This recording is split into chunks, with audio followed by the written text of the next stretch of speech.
Good morning. ये last topic हम लोग कवर कर रहे हैं और बैलेंस ऑफ पेमेंट का ये फिफ्थ वीडियो है, जिससे पहले हम 4 वीडियो ऑलरेडी बना चुके हैं। तो ये लास्ट टॉपिक के अंदर अभी हम लोग कॉजेस कवर करेंगे कि डिसइक्विलिब्रियम इन बीओपी कब होता है, जिसको हम बोलते हैं डेफिशिएट इन बीओपी। ओके, जो लास्ट वाला एक टॉपिक है इसको भी हम लोग कवर करेंगे।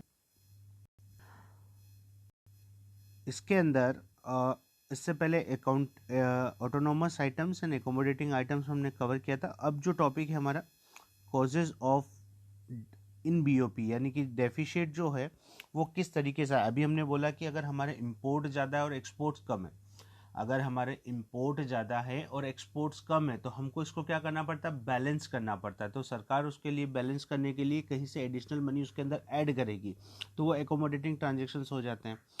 तो अब यहाँ पे बात करें कि ये जो डेफिशिएट होता है क्यों होता है, किस रीज़न से हम लोग इस चीज़ों को डेफिशिएट मानते हैं, या हमारा बैलेंस ऑफ पेमेंट जो होता है डेफिशिएट क्यों होता है, मतलब हमारे इंपोर्ट ज़्यादा हो जाते हैं और एक्सपोर्ट्स कम क्यों होते हैं।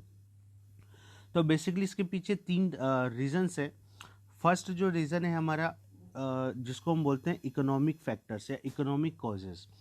अच्छा, इकोनॉमिक कुछ रीजंस होते हैं जिसमें हम बोलते हैं डेवलपमेंटल एक्टिविटीज़ के लिए। अगर हमको इंडिया में कुछ डेवलप्ड करना है और वो चीज़ इंडिया में अवेलेबल नहीं है तो हम बेसिकली उन चीज़ों को फॉरेन से मंगवाते हैं। अगर हमको इंडिया में कुछ डेवलप करना है और वो चीज़ इंडिया में नहीं अवेलेबल है तो हम फॉरेन से मंगवाएंगे। तो डेवलपमेंटल एक्टिविटीज़ के लिए भी हमारे इंपोर्ट बढ़ जाएंगे और एक्सपोर्ट्स वहीं के वहीं रहेंगे।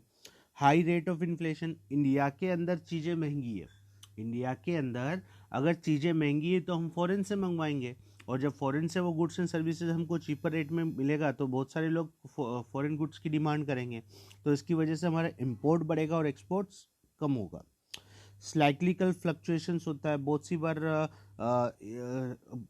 इंपोर्ट एक्सपोर्ट्स में ऊपर नीचे होता रहता है, तो वो चीज़ें भी इंक्लूड होती है। चेंज इन डिमांड, लोगों की डिमांड चेंज हो गई, लोग यहाँ के हमारे प्रोडक्ट्स को परचेज नहीं कर रहे हैं, और बहुत सारी इनकी वजह से भी, जैसे हम बोलें कि fall in the demand for countries goods in the foreign market. बाहर के लोग अगर हमारे गुड्स को यहाँ से परचेज नहीं करेंगे तो उस केस में भी हो जाएगा। इंपोर्ट ऑफ सर्विसेज की अगर हम बात करें, ज़्यादा से ज़्यादा सर्विसेज अगर हम इंडिया में इंपोर्ट कर रहे हैं तो उसकी वजह से भी एक्सपोर्ट्स नहीं बढ़ पाएंगे, और इंपोर्ट ज़्यादा होंगे तो बैलेंस ऑफ पेमेंट क्या हो जाएगा, डेफिशिएट होगा। पॉलिटिकल फैक्टर्स की अगर मैं बात करूं तो पॉलिटिकल फैक्टर्स में 2 तरीके से होते हैं। तो इसके अंदर होता है political instability and political disturbance. Okay, तो बेसिकली पॉलिटिकल इनस्टेबिलिटी का मतलब क्या होता है कि बार बार जो गवर्नमेंट की जो इनस्टेबिलिटी है, यानी कि गवर्नमेंट क्या होती रहती है, चेंज होती रहती है, कभी एक सरकार आई फिर दूसरी सरकार आई। तो बेसिकली इन सारे रीजन्स की वजह से होता क्या है कि हमारी गवर्नमेंट स्टेबल नहीं होती है, फिर नई गवर्नमेंट आती है तो उसकी वजह से डिस्टर्बेंस होता रहता है, क्योंकि जो पॉलिसीज़ है उन सब में चेंजेस आते हैं। और पॉलिटिकल डिस्टर्बेंस की वजह से जो कोटा होता है गवर्नमेंट का इंपोर्ट एक्सपोर्ट्स का, तो जनरली उसकी वजह से बहुत सी बार इंक्रीज़ हो जाता है, बहुत सी बार डिक्रीज़ हो जाता है। तो उसकी वजह से भी हमारे जो इंपोर्ट एक्सपोर्ट्स हैं वो अफेक्ट करते हैं। तो इसकी वजह से कभी कभी बैलेंस ऑफ पेमेंट जो है डेफिशिएट हो जाता है। And the last one, social effects की अगर मैं बात करूं कि सोशल इफेक्ट्स में अगर हम देखें तो पहला चीज़ आती है डेमोन्स्ट्रेशन इफेक्ट, दूसरा है change in test preference and fashion and trends of the customers. तो डेमोन्स्ट्रेशन इफेक्ट का मतलब ये होता है कि अगर कोई गुड्स आपको फॉरेन कंट्री में दिख रहे हैं कि फॉरेन के लोग उन चीज़ों को यूज़ कर रहे हैं, तो हम भी यहाँ पे क्या करते हैं, उन चीज़ों को ट्राई करने की कोशिश करते हैं, यूज़ करने की कोशिश करते हैं। तो इसके लिए हम उन गुड्स की डिमांड करते हैं, और जब गुड्स की डिमांड करेंगे तो हमारे इंडिया में उन चीज़ों का इम्पोर्ट बढ़ जाएगा, और इम्पोर्ट बढ़ेगा और एक्सपोर्ट नहीं बढ़ता, इस केस में हमारा बैलेंस ऑफ पेमेंट क्या होगा, डेफिशिएट होगा। और जब हमारा चेंज इन टेस्ट प्रेफरेंस ये सब चीज़ें चेंज हो जाए, हमको इंडियन गुड्स पसंद ही नहीं आ रहे हैं, हमको फॉरेन के गुड्स या वेस्टर्न गुड्स ही हमको ज़्यादातर पसंद आते हैं, उस केस में उनकी डिमांड हमारे इंडिया के अंदर बढ़ेगी तो इम्पोर्ट भी ज़्यादा बढ़ेगा, है ना। तो उस केस में हमारा बैलेंस ऑफ पेमेंट क्या हो जाएगा, डेफिशिएट होगा। ठीक है, गॉट द पॉइंट। तो ये सारी चीज़ें इसके अंदर होती है। अभी मैं आपको इसमें और बता देता हूँ।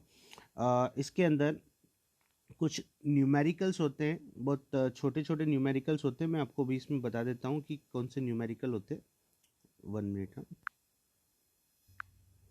देखिए इसके अंदर इस टाइप के न्यूमेरिकल्स आएंगे। A country's balance of trade is 100 crore and the export of good is 175 crore, तो हमको इंपोर्ट निकालना है बस। तो फॉर्मूला क्या हो जाएगा, balance of trade equals to value of export minus value of import. हमको फॉर्मूला क्या लगाना है, बैलेंस ऑफ ट्रेड का फॉर्मूला क्या होता है, value of export minus value of import. Export में से इंपोर्ट को माइनस करेंगे तो हमारे पास बैलेंस ऑफ ट्रेड आ जाएगा। तो ये फिगर्स को सीधा हम लोग इसके अंदर पुट करेंगे और आंसर्स निकालेंगे। बस इतना ही, इसी टाइप के सिंपल प्रैक्टिकल्स आपके इस चैप्टर के अंदर हैं। ये देखिए next same, it is all like this, सारे एक जैसे ही प्रैक्टिकल्स है। तो इस टाइप के प्रैक्टिकल्स हमको करने पड़ेंगे। तो ये आपकी प्रैक्टिस के लिए मैं आपको इस पे व्हाट्सएप पे भेज दूंगा ये सारी चीज़ें, तो आप एक बार इसको ज़रूर चेकआउट कर लीजिएगा। ठीक है, ठीक है, ओके। अच्छा, तो यहाँ तक अभी हम लोग कवर कर चुके हैं। और now thank you, this is the last topic we have already covered. So अभी इसमें होमवर्क के कुछ क्वेश्चंस हैं, तो वो भी मैं आपको पीडीएफ के थ्रू या व्हाट्सएप पे भेज दूंगा, तो आपको वो भी कंप्लीट करना है। ये सारे नोट्स आपको कंप्लीट करके अपनी फेयर नोटबुक के अंदर लिखने हैं। Thank you, have a nice day.